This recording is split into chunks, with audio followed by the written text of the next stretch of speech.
Tapping వార్తలపై BRS working president KTR స్పందించారు. కాంగ్రెస్ నేతలు మంత్రిపై తీవ్ర స్థాయిలో విరుచుకుపడ్డారు. అవసరమైతే కోర్టుకు వెళ్తానంటూ హెచ్చరించారు. తనపై ఫోన్ ట్యాపింగ్ ఆరోపణలు చేసిన ఇద్దరు కాంగ్రెస్ నేతలు మంత్రి కొండా సురేఖపై కోర్టుకు వెళ్తానని, న్యాయపరంగా తనపై చేస్తున్న అబద్ధపు ఆరోపణలు ఎదుర్కొంటానని తెలిపారు. అయితే కేటీఆర్ వ్యాఖ్యలకు భయపడే ప్రసక్తే లేదన్నారు మంత్రి కొండా సురేఖ. టీఆర్ఎస్ 10 ఏళ్లలో చేయని పనులు కాంగ్రెస్ ప్రభుత్వం 4 నెలల్లో చేసిందని ఎమ్మెల్యే నాయని రాజేందర్ రెడ్డి అన్నారు. నీళ్లు, నిధులు, నియామకాల సెంటిమెంట్తో బీఆర్ఎస్ నాటకాలు ఆడిందన్నారు. కాంగ్రెస్ ప్రభుత్వంపై కేటీఆర్, హరీష్ రావులు ఇష్టం వచ్చినట్లు మాట్లాడడం సిగ్గుచేటన్నారు. ఎంపీ ఎన్నికల్లో బీఆర్ఎస్ది 3వ స్థానమేనని ఎద్దేవా చేశారు. ఫోన్ ట్యాపింగ్ పై మాజీ మంత్రి కేటీఆర్ ఫైర్ అయ్యారు. ఫోన్ ట్యాపింగ్ వ్యవహారంతో తనకు ఎలాంటి సంబంధం లేదని చెప్పారు.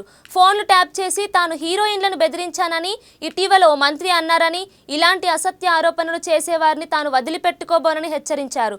వారిపై చట్టపరమైన చర్యలు తీసుకుంటానని స్పష్టం చేశారు. దిక్కుమాలిన పనులు తానెందుకు చేస్తానని కేటీఆర్ ప్రశ్నించారు. తప్పుడు ఆరోపణలకు తాను భయపడే ప్రసక్తే లేదని అన్నారు.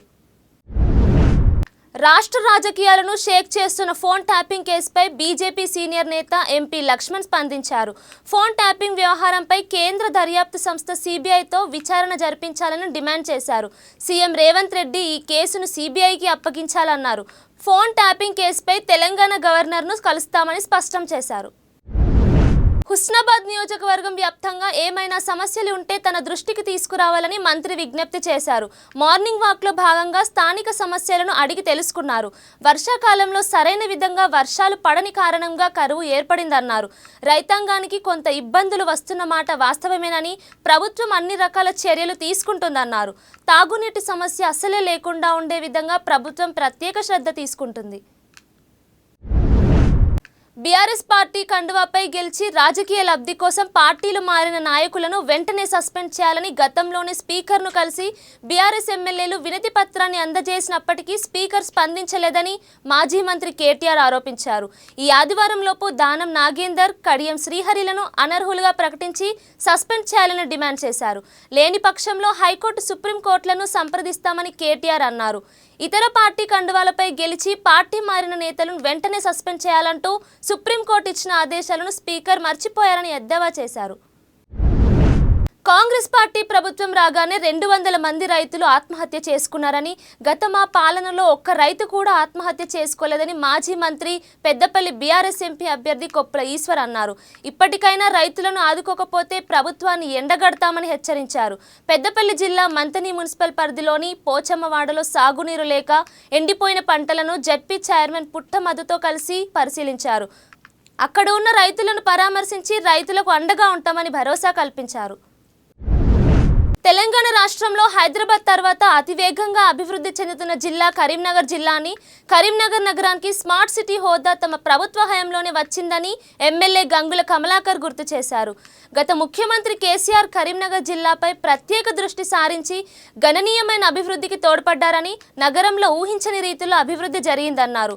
ఈ జిల్లా మరింతగా అభివృద్ధి చెందాలంటే పార్లమెంటులో అనుభవమున ప్రశ్నించే గొంతు అయిన వినోద్ కుమార్ను గెలిపించాలని గంగుల కోరారు.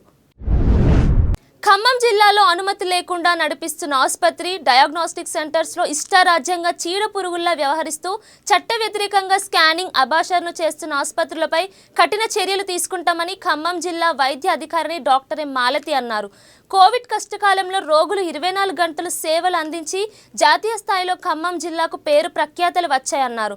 కొందరి వల్ల వైద్య రంగానికి చెడ్డ పేరు వస్తుందన్నారు. ఇక మే 13న జరిగే ఎన్నికలలో పోలింగ్ కేంద్రాల వద్ద సరిపడ మెడిసిన్ సిద్ధం చేసినట్లు డాక్టర్ మాలతి తెలిపారు. ప్రభుత్వ కళాశాలల ప్రతిష్టకు సీనియర్ ప్రిన్సిపల్గా, అనేక కళాశాలల సీనియర్ లెక్చరర్లకు మార్గదర్శకులుగా ఉన్న రవికుమార్ నిజామాబాద్ జిల్లా డిఐఈఓగా వచ్చినందుకు తాముకు ఎంతో సంతోషంగా ఉందని జిల్లా ప్రైవేట్ కళాశాల జనరల్ సెక్రటరీ శ్రీనివాస్ అన్నారు. నూతన డిఐఈఓగా బాధ్యతలు చేపట్టిన రవికుమార్ను ఘనంగా సన్మానించారు. అందరినీ స్వంత కుటుంబం సభ్యుల్లా చూసుకోవాలని, కళాశాలలోని ఎలాంటి సమస్యలైనా సానుకూలంగా స్పందించి తగు చర్యలు తీసుకోవాలని కోరారు. దేవాలయ హుండీలో సొమ్ము కాజేయడానికి ప్రయత్నించిన ఒక దొంగ చెయ్యి అందులో ఇరుక్కుపోవడంతో 12 గంటల పాటు నరకయాతన అనుభవించాడు. ఈ ఘటన కామారెడ్డి జిల్లా బిక్కనూరు మండలంలోని రామేశ్వర్పల్లి గ్రామ శివారులోని మాసుపల్లి పోచమ్మ ఆలయంలో చోటు చేసుకుంది. ఆలయంలో పనిచేసే సురేష్ రాత్రి 10 గంటల ప్రాంతంలో హుండీ పైభాగాన్ని ధ్వంసం చేశాడు. అందులో డబ్బు తీసేందుకు హుండీ లోపల చెయ్యి పెట్టాడు. అయితే సురేష్ చెయ్యి హుండీలోనే ఇరుక్కుపోయింది. ప్రేమించి పెళ్లి చేసుకున్న యువ జంట బస్సులో హైదరాబాద్ వెళ్తుండగా వారిని సినీ ఫక్కీలో బంధువులు పట్టుకున్నారు. యువకుడిని కొట్టి అమ్మాయిని బలవంతంగా ఎత్తుకెళ్లిన ఘటన బిక్కనూరులో చోటు చేసుకుంది. బిక్కనూరుకు చెందిన యువకుడు తిప్పాపూర్కి చెందిన యువతి ప్రేమించి పెళ్లి చేసుకున్నారని ఎస్ఐ సాయికుమార్ తెలిపారు. సోమవారం బిక్కనూరు పోలీసులకు ఆశ్రయించి తమకు రక్షణ కల్పించాలని కోరారని వివరించారు. యువతి మేజర్ కావడంతో పోలీసులు ఇరుపక్షాల కుటుంబ సభ్యులకు పిలిచి కౌన్సిలింగ్ ఇచ్చారు. ఛత్తీస్గఢ్లో మావోయిస్టులు బంద్కు పిలుపునిచ్చారు. ఎన్కౌంటర్కు నిరసనగా బంద్ ప్రకటించారు. దీంతో తెలంగాణ సరిహద్దులో పోలీసులు హై అలర్ట్ ప్రకటించారు. ఏజెన్సీలో పోలీసులు విస్తృత తనిఖీలు చేస్తున్నారు. వెంకటాపురం వాజేడులో ముమ్మర తనిఖీలు చేపట్టారు. తైవాన్లో ఉదయం భారీ భూకంపం సంభవించింది. భూకంప తీవ్రత రిక్టర్ స్కేలుపై 7.2గా నమోదైనట్టు తైవాన్ భూకంప అధ్యయన కేంద్రం ప్రకటించింది. తైవాన్లోని హువైలిన్ నగరానికి నైరుతి వైపు 18 కిలోమీటర్ల దూరంలో భూ ఉపరితలానికి 35 కిలోమీటర్ల అడుగున భూకంప కేంద్రం ఉన్నట్టు పేర్కొంది. భూకంపంగా తైవాన్లోని పలు ప్రాంతాలు తీవ్రంగా కంపించాయి.